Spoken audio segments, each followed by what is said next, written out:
When I first decided to take that little DNA test, I never imagined it would turn my whole world upside down.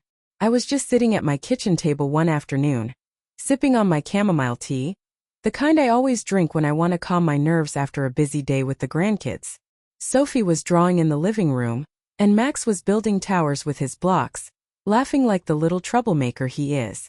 I had always been so proud to be a grandmother. It's a role I cherish more than anything. To me, family has always been about love and loyalty, about being there for each other through thick and thin. But that day, the love I felt was suddenly clouded by confusion and heartbreak. My daughter Linda and I have always been close, at least I thought so. She was my only child, the apple of my eye. From the moment she was born, I felt a bond that was unbreakable. Watching her grow up, getting married, and then becoming a mother herself filled me with so much joy. And then Sophie and Max came along and I swore I'd move mountains for those kids. So when I decided to send off a DNA ancestry kit as a fun little project, something to learn more about our family roots, I wasn't expecting anything out of the ordinary. It was just a way to connect with my past, to share some stories with Sophie and Max when they got older. But when the results came back, the shock hit me like a freight train. No biological link to Sophie or Max. I sat there staring at that screen, reading and rereading the words. No biological relationship detected. My heart dropped. How could this be? My own grandchildren. Not biologically related to me? The thought felt like a cruel joke. First, I thought it must be some mistake. I double-checked everything. I called the company. But no, the test was accurate. I felt like the ground had disappeared beneath my feet. I didn't want to believe it. I tried to ignore the result, telling myself it didn't matter. That I loved Sophie and Max just as much, and that family was more than blood. But the seed of doubt had been planted, and I couldn't shake it. That night I couldn't sleep. My mind raced with questions. What had Linda been hiding? Was there some secret she was too ashamed to tell me? Or had something terrible happened years ago that no one spoke about? I was terrified of confronting her, afraid of what I might learn, yet desperate for answers. The next morning I invited Linda over for tea. I kept my voice calm, my heart pounding. "Linda, I got the DNA test results," I said softly, watching her face carefully. She looked at me with a strange expression, like she was expecting this day but didn't want to face it. "What about them, Mom?" she asked cautiously. "There's no biological link to Sophie and Max," I said, trying to keep the hurt out of my voice. Linda's eyes filled with tears, and suddenly, all the walls between us seemed to crumble. "I wanted to tell you," she whispered, "but I was scared. I didn't know how." That was the moment everything began to unravel. A tangled web of secrets, sacrifices, and love that I never saw coming. I remember sitting there, holding her hands, trying to understand what she meant. She told me about the years of heartbreak, the endless medical appointments, the failed treatments, and the fear that she might never have children of her own. She said Sophie and Max were conceived through a donor, a choice she made quietly because she was afraid of how we'd all react. Her voice broke as she told me how much she loved those kids, how every day she thanked God for them. She had only wanted what was best for her family. I could see the weight she carried, the guilt, and the fear of losing me. And yet, I felt my heart fracture into pieces. The weeks that followed were the hardest I've ever faced. I wrestled with feelings of betrayal and confusion. Was the love I had for my grandchildren any less real because of biology? How do you explain to a little girl that she's not really yours in the way you thought? Sophie, with her big blue eyes and infectious laughter, didn't know anything was wrong. She still called me grandma without hesitation, and Max would run into my arms every time I saw him. The love between us was still there, raw and genuine. But inside I was crumbling. I found myself questioning every moment, every memory. Was it all just an illusion? Had I been living in a fantasy all these years? And yet, and here's the cruelest part, I couldn't imagine my life without them. Linda and I didn't speak much during those days. The silence between us was thick, filled with unspoken emotions. It wasn't as simple as saying, "I forgive you." That kind of pain doesn't dissolve with one conversation. There were still mornings I'd wake up and feel the ache. I'd pour my coffee, glance at the framed photos on the wall. Sophie in her ballet tutu, Max holding his kindergarten diploma, and my breath would catch. A voice inside me whispered, "They're not really yours." And every time I had to answer back, "Yes, they are. In every way that matters." But that voice never really stopped. It got quieter maybe, less sharp, but it was there. One night, not long after Linda confessed everything, I stayed late at their house. The kids were already asleep. Linda was tidying the living room, but she kept glancing at me like she had more to say. So I asked, "Who was the donor?" She froze, the remote in her hand. "I don't know his name," she said. "It was anonymous. We went through a clinic." That answer hit me in a new way. I guess part of me had hoped there'd be something, a detail, a clue. Maybe a chance to look into his eyes someday and see Sophie's smile or Max's dimples. "Do you ever think about him?" I asked quietly. She sat down beside me and shook her head. "No. Not like that. They're my children. I carried them. I raised them. They're mine." Her voice cracked a little. "I was just so scared to tell you. I knew you had dreams of what our family would look like, and I didn't want to disappoint you. That hurt most of all, that she thought I would have loved them less or judged her." "Sweetheart," I said, reaching for her hand, "I'm not disappointed in you. I just wish you hadn't gone through all of this alone." She looked at me with tear-filled eyes. "Me too." I began digging into the past, trying to find any clue, any reason.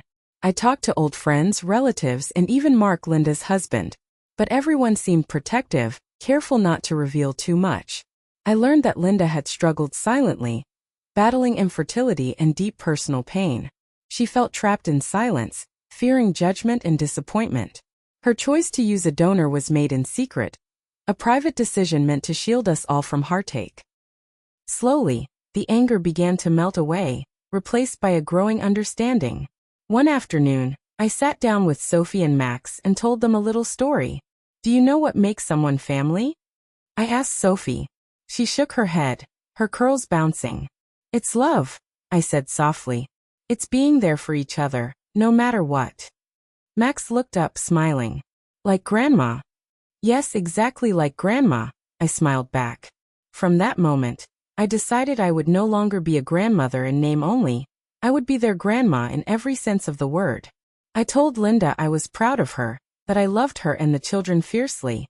We began to rebuild the fragile bridge between us. Years have passed since that shocking day. Sophie is now 16, a bright young woman with her mother's kindness and my stubborn spirit. Max is 13, a whirlwind of energy and curiosity. Our family is different than I expected, but it is ours. I've learned that family isn't just about genes or blood. It's about the bonds we create, the love we nurture, and the moments we share. And when I see Sophie and Max laughing around the kitchen table, calling me grandma without hesitation, I know beyond any doubt that I am their grandmother, in every way that truly matters. Word gets around in small towns. I never told anyone about the DNA test, but people talk. Started with little comments. My neighbor Joyce said one afternoon, "Max doesn't really look like your side of the family, does he?" A harmless observation, maybe, but my ears rang. Then came the whispers at church. "She used a donor, you know," someone told Marlene, who told Carol, who told me, all with the subtle smile of people who feed off secrets they didn't earn. One woman, bless her, even asked, "Do you still feel like they're yours?" I looked her square in the eyes. "They're more mine than anyone else's," I said. "I've been here every step of their lives. I rocked them to sleep. I held them when they cried. If that doesn't count, I don't know what does." She didn't have much to say after that, but I'd be lying if I said it didn't sting. The judgment. The implication that biology is the only thing that matters. Like love doesn't count unless you have the same blood running through your veins. I wrote a letter to the donor once. Not to send it, I didn't even know who he was. But I needed to write it to get it out of my chest. To the man who gave us Sophie and Max. I don't know your name. I don't know where you live. I don't even know if you ever wondered about the life you helped create. But I want to thank you. Because of you, my daughter became a mother. Because of you, I became a grandmother. Our lives are filled with laughter, scraped knees, bedtime stories, and birthday parties.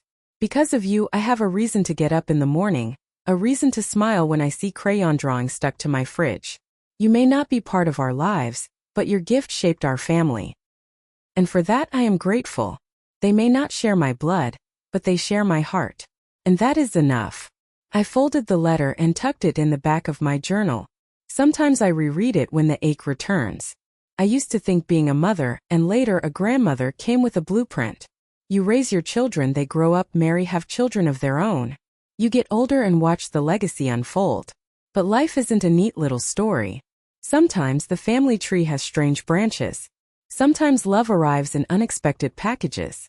I started seeing things differently. Linda wasn't the girl I once knew, full of naive hopes and wide eyes. She had weathered storms I hadn't seen.